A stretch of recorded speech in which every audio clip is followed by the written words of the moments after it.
The lights in the archive station flickered their usual soft blue glow as Archivist Zix9 moved through the endless corridors of data storage.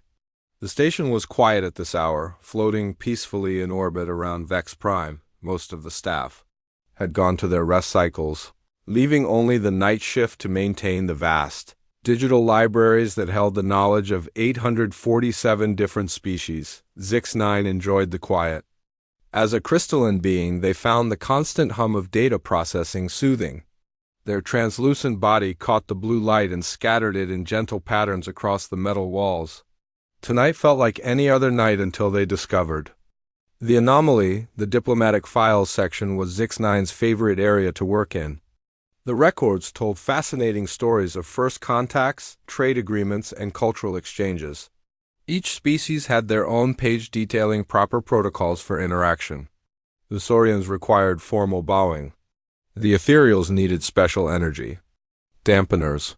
The Hive Queens expected tribute offerings. Everything was organized, documented, and filed according to standard procedures.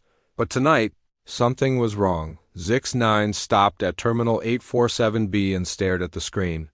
There, between the detailed protocols for the Watchers of Kepler 9 and the Winged Ones of the Spiral Arm, was a page that should not exist. The title read clearly, "What Never to Do Around Humans." The page was completely blank. This made no sense. Humans had been members of the Galactic Council for 3 standard cycles now. They had embassies on 12 worlds and trade agreements with 37 species. There should be extensive documentation about proper diplomatic procedures when dealing with them. Every species had such a page. Even the mysterious Shadow Collective had a basic protocol list. Zix9 ran a diagnostic check on the terminal. The systems reported no errors. The page was intentionally blank, not corrupted or damaged. The access log showed the last modification was made by Grand Archivist Kelt Prime exactly 3 cycles and 4 days ago. The timestamp matched perfectly with the emergency session of the Galactic Council that had been classified above. Zix9's clearance level. Curiosity was not a common trait among crystalline beings, but Zix9 had spent too many cycles studying alien cultures to ignore such an obvious mystery. They attempted to access the backup files, hoping to restore whatever content had been removed. The system immediately displayed a warning in bold red text. By order of the Galactic Council Emergency Committee, contents classified until further notice. Unauthorized access attempts will result in immediate investigation. The warning made. Zix9 pause. In all their years working in the archives, they had never seen such a severe restriction. Not even the files about the Berserker Wars or the Plague of Andromeda carried such warnings. What could be so dangerous about human diplomatic protocols that the entire page needed to be wiped clean? Zix9 tried a different approach. They pulled up the general information files about humans. The basic data was still there. Carbon-based life forms from a small blue planet in the Orion Arm. Recently discovered faster-than-light travel population of approximately 8 billion, government structure classified as democratic republics with some variations. Nothing seemed particularly alarming. The physical description was equally mundane. Bipedal, average height 1.7 meters, soft skin, 2 arms, 2 legs, 1 head with forward-facing eyes. They were described as omnivores with a lifespan of roughly 100 standard years. The file noted that they required oxygen to breathe and water to survive. Standard carbon-based biology, nothing unusual there, but as Zix9 scrolled through the cultural notes, they began to notice strange gaps. The section on threat assessment was marked as under review. The diplomatic strengths and weaknesses section contained only 1 line. Recommend extreme caution when establishing protocols. The predicted behavior patterns section was completely empty. This was unprecedented. Every species in the archives had detailed behavioral predictions. The Krell were described as honor-bound warriors who respond to strength. The merchants of Vega were profit-motivated traders who value efficiency. The Hive Queens were territorial beings who require formal dominance acknowledgement. Even the chaotic void dancers had a basic pattern, unpredictable but generally peaceful unless threatened. Humans had nothing. ZYX-9 spent the next hour searching through related files. They found trade agreements signed by humans, but the negotiation records were sealed. They found reports of human diplomatic missions, but the cultural analysis sections were redacted. They found communication logs between human representatives and various alien species, but every file ended with the same notation: recommend immediate revision of standard protocols. The more ZX9 searched, the more questions arose. Why were human diplomatic methods so secret? What had they done that required such extreme classification? Were they dangerous? Were they somehow manipulating other species? The mystery deepened when ZX9 discovered a pattern in the timestamps. Every major diplomatic incident in the past 3 cycles had involved human representatives. The Andorian Trade Summit had ended with unexpected cultural exchange. The Saurian military conference had resulted in non-standard peaceful resolution. The Crystalline Conclave had achieved unprecedented emotional breakthrough. Each incident report was sealed, but the aftermath was visible in the general news feeds. The Andorians had established their first permanent cultural exchange program. The Saurians had canceled their war preparations and announced a friendship initiative. The Crystalline Elders had shared technological secrets that had been guarded for millennia. Something was happening across the galaxy, and humans were at the center of it. ZX9 made a decision that would change everything. They activated their personal communication device and sent a priority message to the Galactic Council's Cultural Affairs Division. Request immediate clarification on human diplomatic protocols. Archive integrity may be compromised. The response came faster than ZX9 had expected. Within 2 hours, Director Flux 7 arrived at the archive station with a full security escort. The director was a tall, imposing figure from the Vegan Collective, with silver skin and multiple eyes that seemed to see everything at once. Archivist ZX9, Director Flux 7 said in their commanding voice, "You have accessed classified materials. This is a serious breach of protocol." ZX9 stood straighter, their crystalline body reflecting the harsh security lights. "Director, I was performing routine maintenance when I discovered data corruption in the diplomatic files. I followed standard procedure to investigate potential system failures." "There is no corruption," Director Flux 7 replied.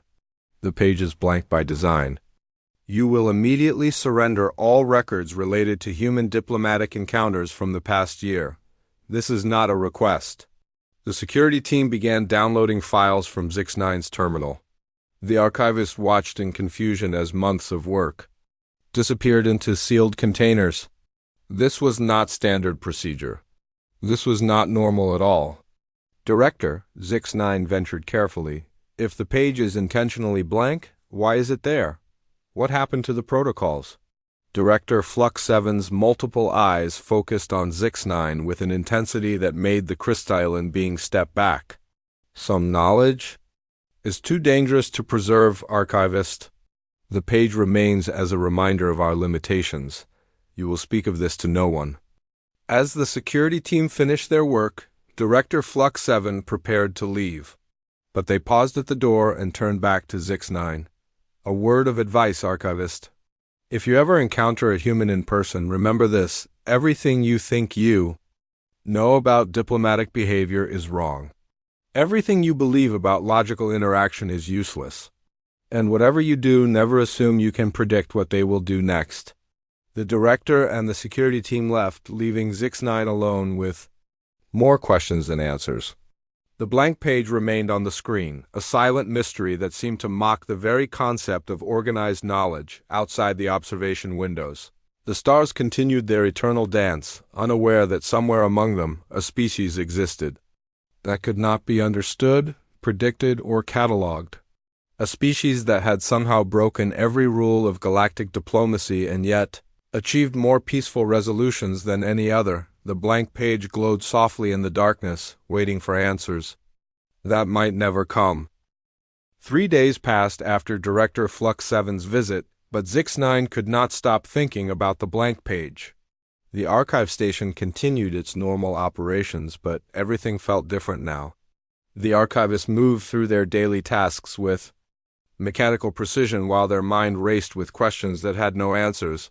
The warning had been clear: speak to no one about the human protocols. But the director had said nothing about looking at other files. Zix-9 was a creature of logic and order, and gaps in data were like physical pain to their crystalline mind. They needed to understand what had happened, even if they could never write it down. During the quiet hours of the night shift, Zix-9 began a careful investigation. They could not access the human diplomatic files directly, but they could examine the peripheral records. Trade agreements, cultural exchange reports, and general news feeds were all public information. Perhaps the answers lay hidden in the details that everyone else ignored. The first breakthrough came from an unexpected source. While reviewing shipping manifests from the Andorian Trade Summit, Zix-9 noticed something strange. The humans had requested to bring several items that made no sense for a diplomatic mission, something called chocolate, boxes of tissues, and what appeared to be musical instruments. The Andorians had questioned these requests, but the human ambassador had simply marked them as cultural gifts. This was already unusual. Most species brought formal tribute items or technological samples to trade summits.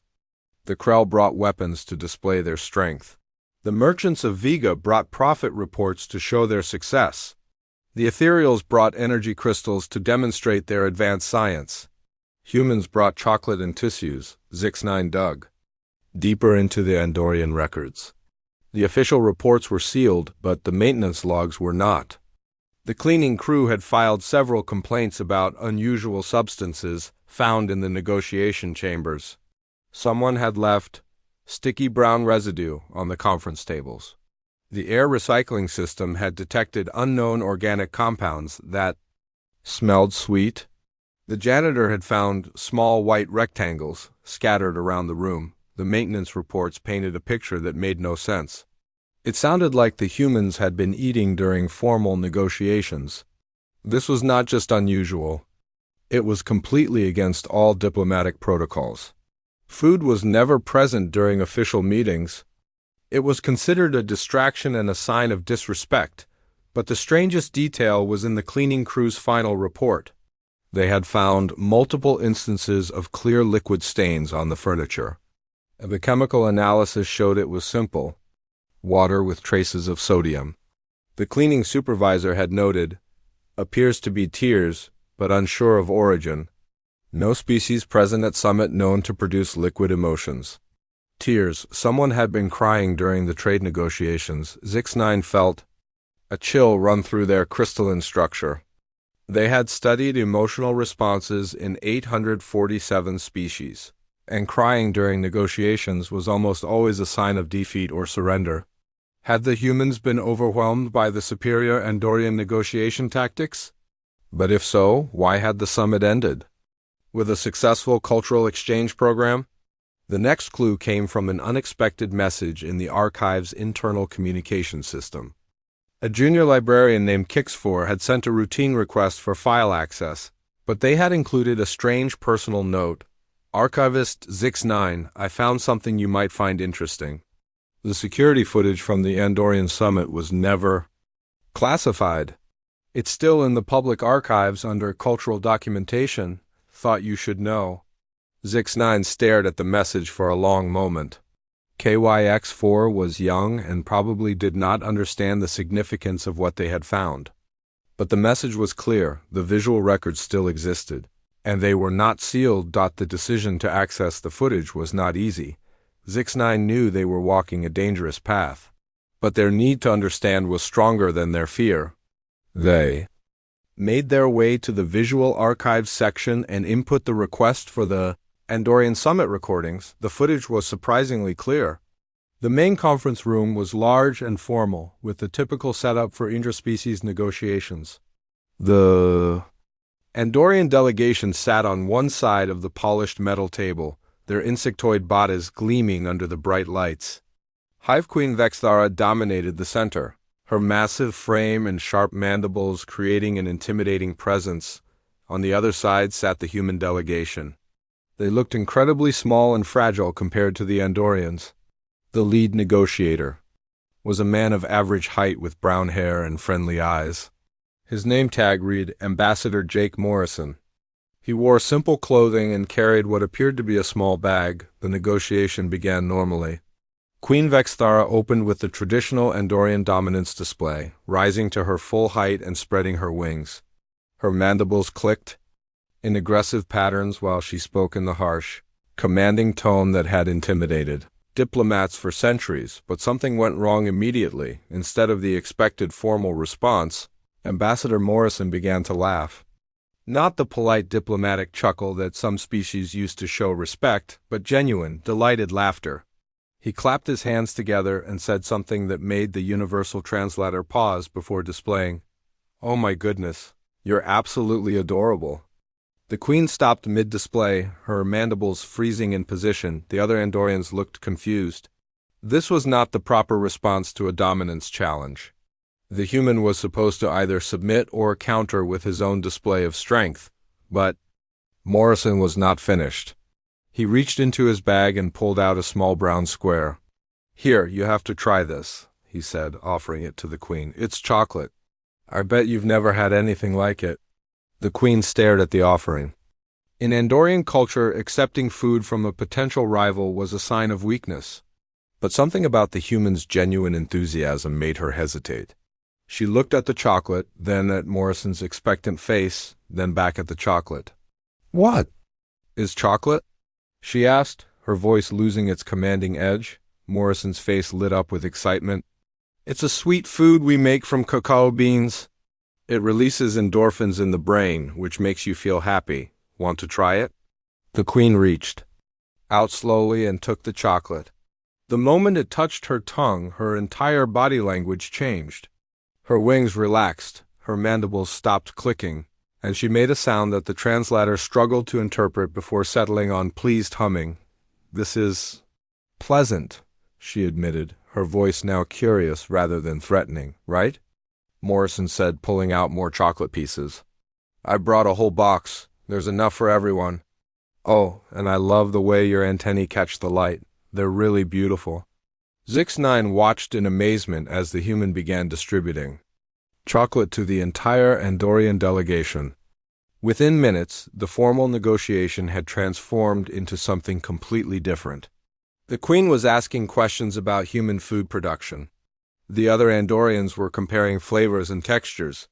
Morrison was genuinely interested in their responses, asking about Andorian taste preferences and dietary needs. This was not diplomacy as Zix9 understood it.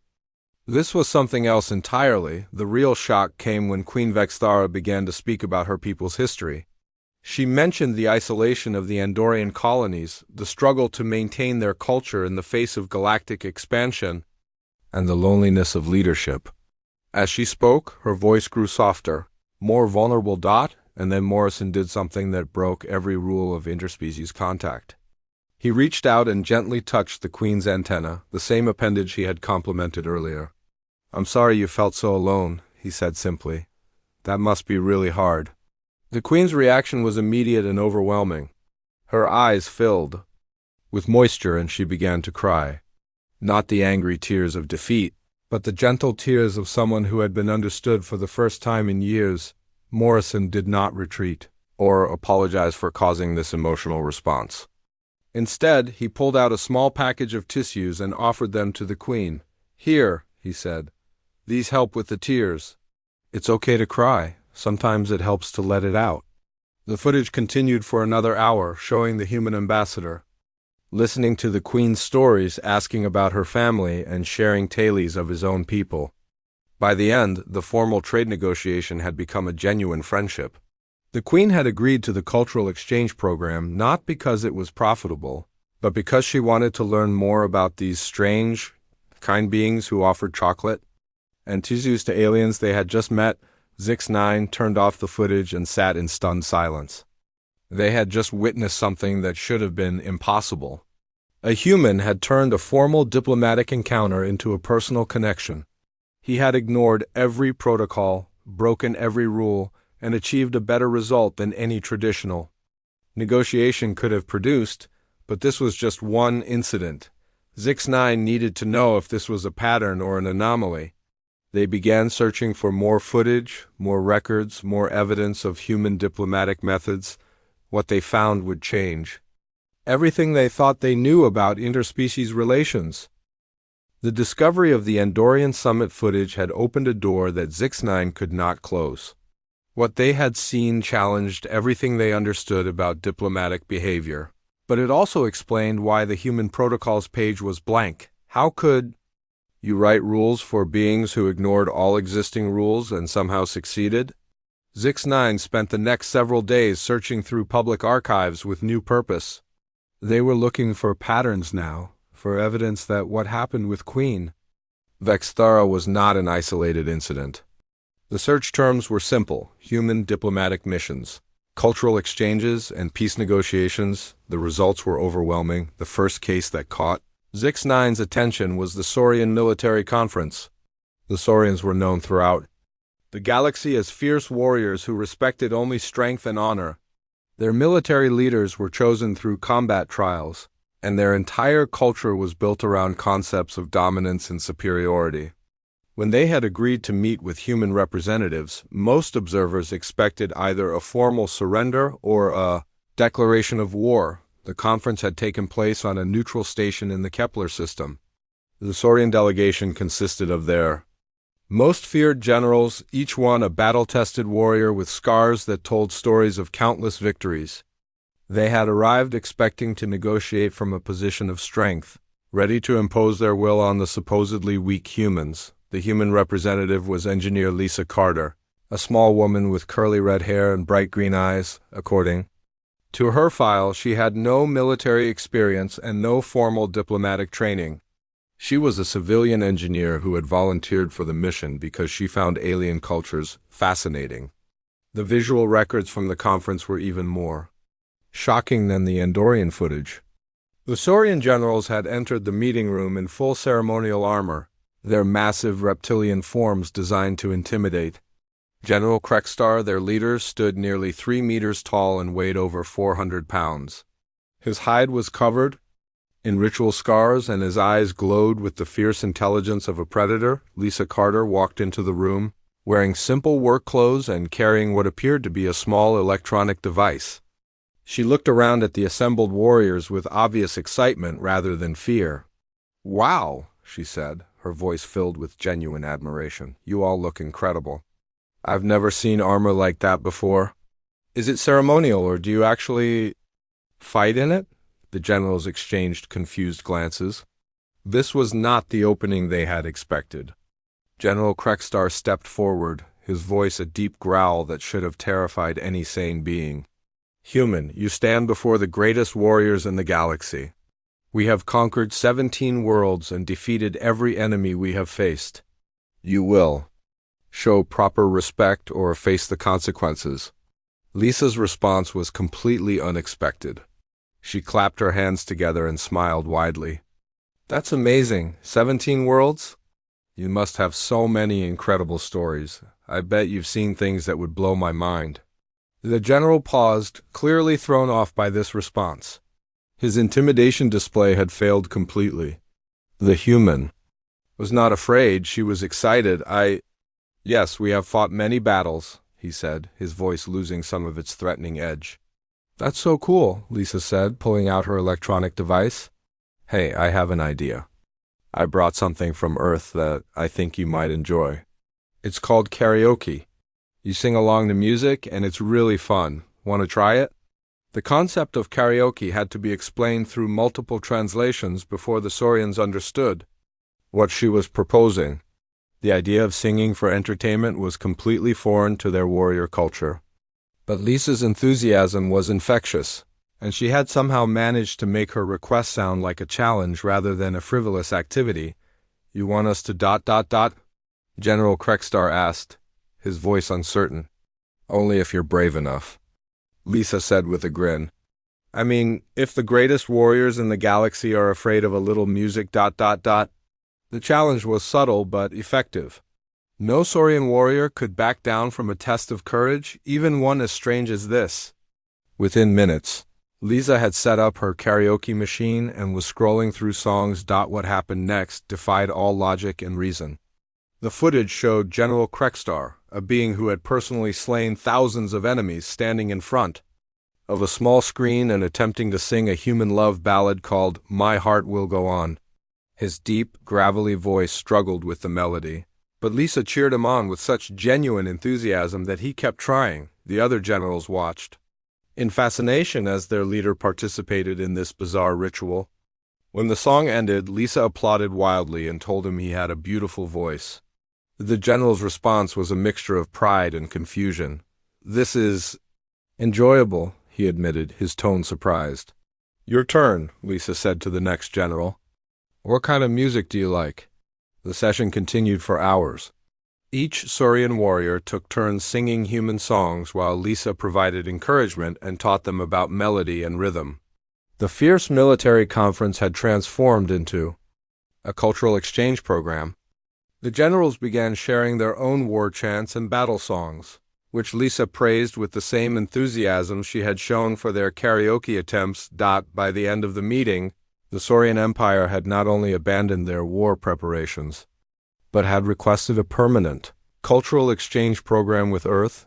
They wanted to learn more about human music and entertainment. General Krekstar had even asked for a copy of Lisa's karaoke machine so he could practice. Zix9 watched this footage with growing amazement. This was the second time a human had completely ignored diplomatic protocols and achieved impossible results. Lisa Carter had turned deadly warriors into enthusiastic singers through nothing more than genuine interest and encouragement, but the pattern was not complete yet.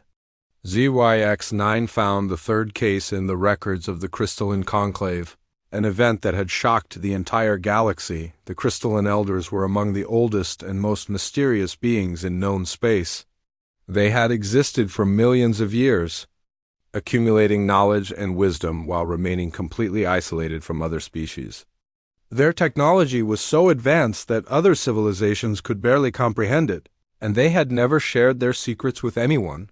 The conclave had been called to discuss the growing tensions between younger species and the ancient powers. The elders had agreed to meet with representatives from various worlds, but everyone expected it to be a formal exchange of information with no real results. The human representative was scientist Danny Rogers, a middle-aged man with kind eyes and graying hair. According to his file, he specialized in archaeology and had spent years studying ancient civilizations. He had requested the assignment because he had always been curious about the Crystalline Elders. The meeting took place in the Elders' sacred chamber, a vast crystalline structure that existed partially outside normal space. The 5 elders were beings of pure living crystal, their forms shifting between solid and energy states. They were ancient beyond measure, and their voices carried the weight of eons. Danny Rogers entered the chamber with obvious wonder, his eyes wide as he took in the impossible architecture around him. The elders began with their traditional greeting, a formal recitation of their age and wisdom that was meant to establish their superiority. "We are the keepers of the first light," they intoned in unison. "We have watched stars be born and die. We have seen civilizations rise and fall. We are eternal, and we are alone." The last word hung in the air like a lament, and Danny's expression immediately changed from wonder to concern. "Alone?" he asked softly. "That must be incredibly lonely." The elders stopped their recitation. In millions of years, no one had ever responded to their formal greeting with sympathy. They had expected awe, fear, or respect. They had not expected compassion. We. Yes, one of the elders said slowly. "We are the last of our kind. We have outlived all our contemporaries. We exist in solitude." Danny's face filled with genuine sadness. "I'm so sorry, that sounds really hard. Do you need a hug?" The question was so unexpected that the elders' crystalline forms flickered with confusion. Physical contact was not part of their culture. They existed as beings of energy and thought, rarely taking solid form. But something about Danny's sincere offer touched a need they had not realized they felt. "What is a hug?" the eldest asked. Danny smiled gently. It's a way humans show care and comfort. We put our arms around each other to share warmth and let the other person know they're not alone. The explanation was simple, but the impact was profound. The elders had spent eons believing that their isolation was a necessary part of their existence. The idea that loneliness could be shared, that comfort could be given, was revolutionary. "You would touch us?" another elder asked. "You would share your warmth with beings so different from yourself?" "Of course," Danny said without hesitation. "Everyone needs comfort sometimes, even ancient, wise beings like yourselves." What happened next changed galactic history. The elders took solid form and experienced their first physical contact with another being in millions of years. Danny's simple hug became a bridge between species, a moment of connection that transcended all barriers. The emotional breakthrough that followed was unprecedented. Zix-9 had been so absorbed in their investigation that they almost missed the warning signal on their terminal. A priority alert flashed red across the screen, indicating that someone was accessing their workstation remotely. The archivist quickly closed all the files they had been reviewing and tried to look busy with routine maintenance tasks. Director Flux 7 materialized in the archive section within minutes, their silver form moving with purpose through the aisles of data storage. This time they came alone, without the security escort that had accompanied them before. Their multiple eyes focused on Zix-9 with an intensity that made the crystalline being's structure vibrate with nervous energy. "Archivist Zix-9," the director said, their voice carrying a strange mixture of resignation and curiosity. "We know you have been investigating the human diplomatic records." Zix-9 felt their crystalline form grow cold. "Director, I was only performing routine maintenance on the public archives. I have not accessed any classified materials since our last meeting." "No," Director Flux 7 said slowly, "you have not broken any rules. You have been very careful to stay within the boundaries of public information, but your search patterns have been ... Interesting. Tell me, what have you discovered?" The question was unexpected. Zix-9 had prepared for accusations and punishment, not for genuine curiosity. They hesitated, unsure how to respond without revealing the extent of their investigation. "I have observed some unusual patterns in human diplomatic encounters," Zix-9 said carefully. "Their methods appear to differ significantly from established protocols." Director Flux 7 moved closer, their eyes reflecting the soft blue light of the archive chamber. "Show me what you have found." This was definitely not what Zix-9 had expected. The director seemed almost eager to see the evidence. With trembling hands, the archivist pulled up the files they had been studying. The footage from the Andorian Summit, the Saurian Military Conference, and the Crystalline Conclave filled the screens around them. Director Flux 7 watched in silence as the scenes played out. Ambassador Morrison offering chocolate to Queen Vexthara. Engineer Carter teaching Saurian warriors to sing karaoke. Scientist Rogers hugging the ancient crystalline elders. Each incident was more impossible than the last, yet the results spoke for themselves. "You see it now," the director said softly. "You understand why the page is blank." "I see that humans achieve remarkable results," Zix-9 replied. "But I do not understand how or why their methods work when they contradict everything we know about interspecies relations." Director Flux 7 was quiet for a long moment, their silver skin reflecting patterns of light that seemed almost hypnotic. When they spoke again, their voice carried the weight of someone sharing a burden they had carried alone for too long. 3 cycles ago, the Galactic Council convened an emergency session. We had received reports of unusual human behavior from 17 different worlds. At first, we assumed these were isolated incidents, perhaps the result of inadequate training or cultural misunderstandings. We decided to investigate. The director activated a holographic display that showed star charts and diplomatic reports from across the galaxy. Each point of light represented a human diplomatic mission, and there were far more than Zix-9 had realized. The investigation revealed a pattern that challenged everything we thought we knew about diplomacy. Everywhere humans went, they achieved unprecedented success. not through superior technology or military strength, but through methods that should not work according to any known sociological model. The holographic display zoomed in on specific incidents. Captain Roy Williams of the Earth vessel Horizon had prevented an interstellar war by inviting both sides to what he called a barbecue on a disputed asteroid.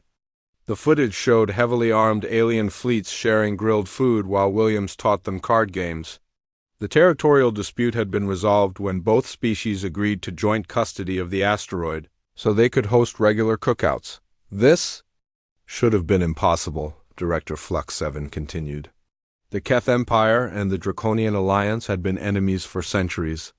Their hatred ran so deep that they refused to occupy the same star system. Yet one human with a portable cooking device managed to turn them into friends in a single afternoon. Another incident showed Medical Officer Betty Adams hugging a grief-stricken ethereal entity after it had loved one. Ethereals were beings of pure energy who had never experienced physical comfort. The contact should have been meaningless to them, but the footage showed the entity's energy pattern stabilizing and brightening in response to the simple gesture. The ethereals had been in a state of collective mourning for 50 years, the director explained. Their grief was so intense that it was affecting their ability to function as a civilization. Dr. Adams' hug broke through that grief and led to the first ethereal-human friendship treaty. It also revolutionized our understanding of xenopsychology. The examples continued. Chef Maria Santos had convinced an entire predator fleet to become vegetarian by introducing them to what she called really good pasta. Engineer Carlos Lopez had somehow managed to give a group hug to a collective consciousness, an act that should have been physically impossible but had resulted in a breakthrough in understanding hive mind species.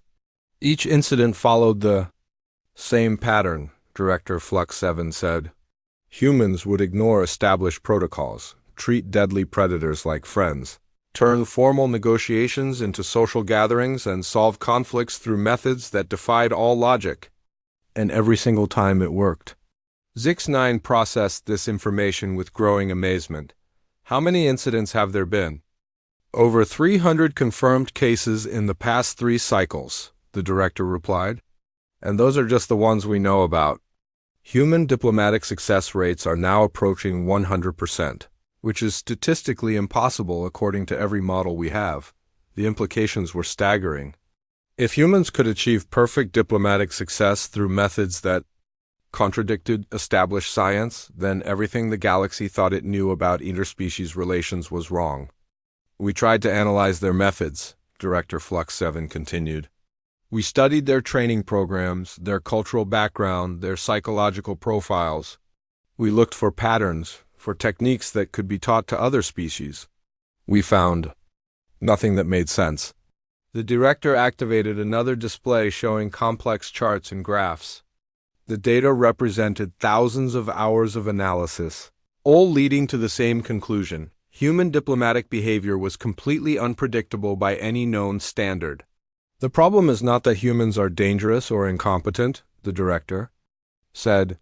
The problem is that they are impossibly effective while being completely unpredictable. Every time we think we understand their pattern, they do something that breaks all our models. Zix9 studied the data with growing fascination. What makes them so different? That is the question that led to the blank page, Director Flux 7 replied. We discovered that humans approach every diplomatic encounter with the assumption that they can make friends with anyone. They do not see aliens as foreign threats or formal negotiating partners. They see them as potential friends who just happen to look different. This was a revolutionary concept. Most species approach diplomacy as a careful balance of power, respect, and mutual benefit. The idea of treating strangers as friends was not just unusual. It was considered dangerous and naive, but why does it work? Zix9 asked.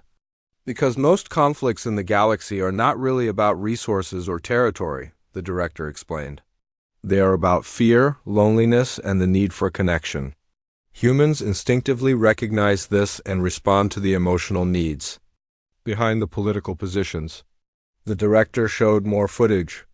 In each case, the human representative had identified the real problem behind the diplomatic crisis. Queen Vexthara was not really interested in trade dominance. She was lonely and isolated. The Saurian generals were not looking for military conquest. They were proud warriors who wanted their strength to be acknowledged. The crystalline elders were not trying to maintain superiority. They were ancient beings who had forgotten what it felt like to connect with others. Humans solve the real problems instead of the stated problems, Director Flux 7 said.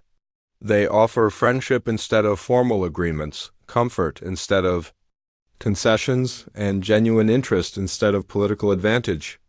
Zix9 was beginning to understand the true scope of what they had discovered. The Council could not create protocols for human behavior because human behavior is based on emotional intelligence rather than procedural knowledge. Exactly, the director said. How do you write a rule for offer chocolate to intimidating aliens? How do you create a protocol for hug ancient beings who seem lonely? How do you teach someone to recognize when a military conference should become a karaoke party? The questions highlighted the fundamental problem. Human diplomatic success was not based on following rules or procedures that could be documented and taught. It was based on intuitive emotional responses that seemed to work despite defying all logic. We tried to create guidelines, Director Flux 7 continued. Every time we established a rule like never offer food to carnivorous species, a human would convince an entire predator fleet to try vegetarian cuisine. 2 weeks had passed since Director Flux 7's revelation, and Zix9 had found a strange peace in understanding the truth about the blank page. The archive station continued its normal operations, but the archivists now saw their work differently. Every protocol, every carefully documented procedure, every rule for interspecies contact seemed both important and incomplete at the same time. The blank page had become a symbol in Zix9's mind. It represented the humility to admit ignorance, the wisdom to recognize limitations, and the courage to accept that some aspects of the universe could not be cataloged or controlled. For a being whose entire existence was built around organizing knowledge, this was a profound shift in thinking. On a quiet morning during the day shift, Zix9 received an unexpected message. The archive station would be hosting a routine cultural exchange visit from a human delegation. Ambassador Jake Morrison himself would be arriving within hours to tour the facilities and discuss potential cooperation between Earth and the Archive Council. CX-9 felt a mixture of excitement and nervousness. After weeks of studying human diplomatic methods through video footage and reports, they would finally meet one of these mysterious beings in person. The archivist spent the morning preparing for the visit, organizing displays of the archive's most impressive collections and reviewing protocols for hosting distinguished guests. When Ambassador Morrison arrived, Zix9 was immediately struck by how ordinary he appeared. The human who had charmed Queen Vexthara with chocolate and kind words looked like any other carbon-based biped. He was of average height with brown hair and friendly eyes, wearing simple clothing that seemed practical, rather than formal. "Hello," Morrison said with a warm smile as he was introduced to the archive staff. "It's wonderful to meet all of you. I've been looking forward to this visit for weeks." The formal tour began normally enough. Zix9 guided the ambassador through the main archive sections, explaining the storage systems and cataloging methods used to preserve the knowledge of 847 species. Morrison listened with genuine interest, asking thoughtful questions about data preservation and cross-cultural information sharing. But within the first hour, the human began to deviate from the expected script. "This is incredible work you're doing," Morrison said as they stood in the main data vault. "It must be really satisfying to preserve all this knowledge for future generations. Do you have a favorite section to work in?" The question caught Zix9 off guard. No visiting dignitary had ever asked about their personal preferences before. Diplomatic tours were supposed to focus on technical capabilities and official procedures, not on the individual experiences of the staff. I enjoy the cultural archives," Zix9 replied hesitantly. "The stories of different civilizations are fascinating to study." Morrison's face lit up with interest. That sounds amazing. What's the most interesting culture you've encountered? This was definitely not part of the planned tour, but Zix9 found themselves answering anyway. The Dreamweavers of Proxima 7 have a fascinating method of storing memories in crystalline matrices. Their entire history exists as shared dreams that can be experienced rather than just read. That's incredible, Morrison said with obvious enthusiasm. Do you think I could see some of their records? I'd love to learn more about dream-based communication. The next hour turned into an impromptu exploration of xenological curiosities. As Morrison's genuine interest drew out knowledge and stories that Zix9 rarely had the chance to share, the ambassador asked about everything from ethereal poetry to Saurian war chants, treating each piece of information as a fascinating glimpse into alien minds. As they moved through the archives, Morrison began interacting with other staff members. He complimented Junior Librarian Kix4 on their efficient filing system, asked Maintenance Supervisor QRL8 about the challenges of preserving different data formats, and even spent 10 minutes listening to Security Chief Vex Prime explain the complexities of protecting sensitive information. Each conversation followed the same pattern. Morrison would ask personal questions, show genuine interest in their work, and somehow make each being feel like their contributions were important and valued. It was not formal diplomacy. It was simple human kindness applied to everyone he met. The turning point came when they reached the restricted archives section. Zix9 had planned to skip this area entirely, but Morrison noticed the heavily secured doors and asked about them. That's where we keep the most sensitive diplomatic records, Zix9 explained carefully. Access is limited to authorized personnel only. Of course, Morrison said with understanding. Security is important. But I'm curious, do you ever feel frustrated not being able to share some of that knowledge? It must be hard to have fascinating information that you can't discuss with anyone. The question touched on something Zix9 had never admitted to anyone. As an archivist, they often discovered amazing stories and insights that had to remain sealed away from public view. It was indeed frustrating to be surrounded by wonders that could not be shared. Sometimes, Zix9 admitted quietly, there are incredible stories in those files that could help other species understand each other better. But the security protocols are necessary, Morrison nodded thoughtfully. That must be lonely sometimes, carrying all that knowledge by yourself. The simple acknowledgement of loneliness hit Zix9 unexpectedly hard. In their entire career, no one had ever considered the emotional cost of their work. They were expected to be efficient and discreet, not to have feelings about the information they processed. It can be, Zix9 said, their voice softer than usual. Morrison stopped walking and turned to face the archivist directly. Would you like to talk about it? Sometimes it helps to share what's bothering you, even if you can't discuss the specific details. This was the moment Zix9 understood everything they had been studying. Morrison was not following any diplomatic protocol or trying to extract sensitive information. He was simply recognizing that a fellow being was feeling isolated and offering genuine support. There is one file that particularly troubles me, Zix9 found themselves saying. It represents a complete failure of our knowledge systems, and I cannot understand why it exists. What kind of failure?